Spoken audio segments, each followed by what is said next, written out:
ท่านผู้ชมที่เคารพในวันที่22 มังกร 2026 ดูที่องค์การอัยการปาฐสดสูงสุดได้จัดพิธีปาฐกถาหวนคืนมูลเสื้อวันจังตั้งกองทัพประชาชนลาวครบรอบ 77 ปี ก็คือวันที่20 มังกร ปี 1949 หา20 มังกร 2026 ในพิธีพ้นตีสอนทรพรมลาวงศ์อดีตกรรมการคณะประจำภาคกระทรวงป้องกันประเทศของหัวหน้ากลุ่มใหญ่กันเมืองกองทัพได้หวนคืนถึงประวัติการกำเนิดของกองทัพประชาชนลาวผลงานไสสนาและการเติบใหญ่ขยายตัวของกองทัพประชาชนลาวในแต่ละระยะโดยเฉพาะแม้ระยะของการดำเนินการปฏิบัติต่อสู้ปลดปล่อยชาติระยะของการปฏิบัติ2หน้าที่ยุทธศาสตร์ให้การปกปักรักษาและสร้างสรรค์พัฒนาประเทศชาติ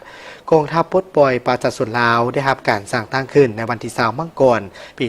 1949 อยู่เขตที่มั่นทำแม้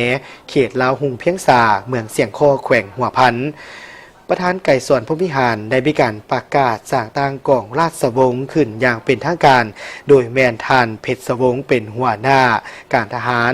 ทานศรีสวัสดิ์แก้วบุญพันธ์เป็นหัวหน้าการเมืองและทานคำมูลเป็นรองผู้บัญชาการในเมื่อเดียวกันโดยภายใต้การสิ้นนำพาอันติดแทศทั่วถึงของพรรคคอมมิวนิสต์อินโดจีนประจำแคว้นลาวได้มีการจัดกองประชุมโดยเอาฐานที่กองราชวงศ์เป็นบ่อนประชุม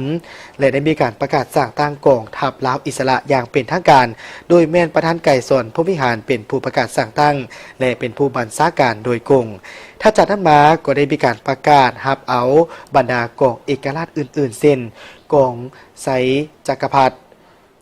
กองฟ้างมกองปัจจัยและกองไซเสถาโหมเข้าเป็นกองทัพลาวอิสระ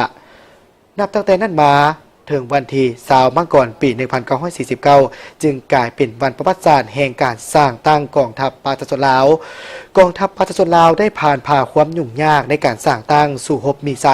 และเติบใหญ่ขยายตัวโดยภายใต้การนำพาอันปีศาจสามารถความฉลาดส่องใสของพรรคประชาชนปฏิบัติลาว